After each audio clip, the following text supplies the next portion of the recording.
Olá, muito boa tarde para você. 12h56 em ponto. Terminou hoje pela manhã a greve dos trabalhadores da Embraer em São José dos Campos. A proposta de reajuste acabou não sendo votada. Os portões da empresa foram fechados por representantes do Sindicato dos Metalúrgicos pelo 5º dia seguido. A assembleia reuniu em frente à Embraer, na Avenida Faria Lima, zona leste de São José dos Campos, cerca de 10 mil funcionários.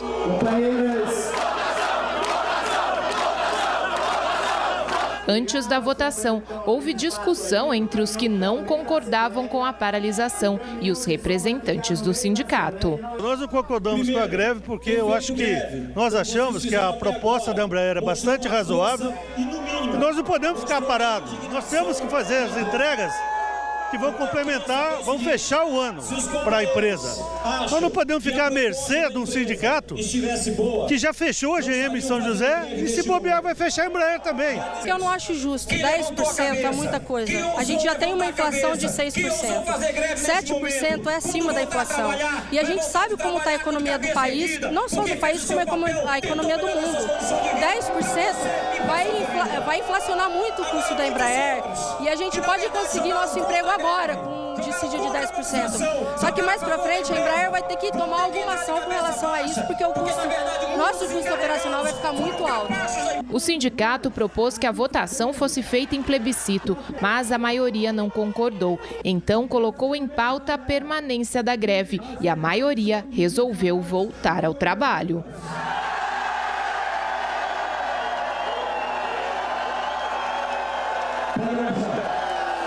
A proposta do sindicato era de um aumento de 10% nos salários, mas a empresa ofereceu 7,4%. A categoria também tinha outras reivindicações. A greve é por aumento de salário, redução da jornada de trabalho e também tem um ponto muito fundamental que tem a ver com o convênio médico, porque a empresa aumentou o desconto do convênio médico e nós estamos contra esse desconto. Nos dias de paralisação, a empresa deixou de produzir 5 aeronaves. Por meio de nota, a Embraer afirmou que os trabalhadores que não estavam em greve foram impedidos de acessar a fábrica pelos sindicalistas. Nós estamos fazendo uma greve por ampla maioria, uma greve de 100%, e a empresa, na verdade, para tentar deslegitimar o sindicato, fica fazendo acusações que não são verdadeiras. Inclusive, a própria empresa passou para o sindicato uma lista de pessoas que deveriam entrar, são diretores, secretárias, gerentes, e todas essas pessoas então estão entrando, conforme combinado com a empresa. Apesar do fim da greve, o Sindicato dos Metalúrgicos vai entrar com uma ação na Justiça do Trabalho para reivindicar o aumento de 10% no salário dos trabalhadores. A partir do momento que suspende a greve aqui na fábrica, vai estar ingressando com dissídio coletivo ainda hoje na Justiça em Campinas, buscando a nossa reivindicação. E a Embraer afirmou que o objetivo da Assembleia de hoje que era discutir o reajuste apresentado pela empresa e pelo sindicato, mas o único assunto mesmo foi o fim da greve. A empresa diz que está disposta a dialogar com os trabalhadores. Foi publicado nesta segunda-feira o acórdão da decisão do Tribunal Regional Eleitoral de São Paulo, que caça o mandato do prefeito de Taubaté, Ortiz Júnior, do PSDB, e do vice dele, Edson Aparecido. A defesa de Ortiz e do vice diz que vai recorrer da decisão no Tribunal Superior Eleitoral em Brasília. Se o TSE mantiver o posicionamento do TRE, os dois perderão os direitos políticos por até 8 anos. Com a saída de Ortiz Júnior do cargo, quem deve assumir é o atual presidente da Câmara, o vereador Carlos Peixoto, do PMDB. Os representantes da casa deverão fazer uma eleição indireta e apontar um substituto ao cargo.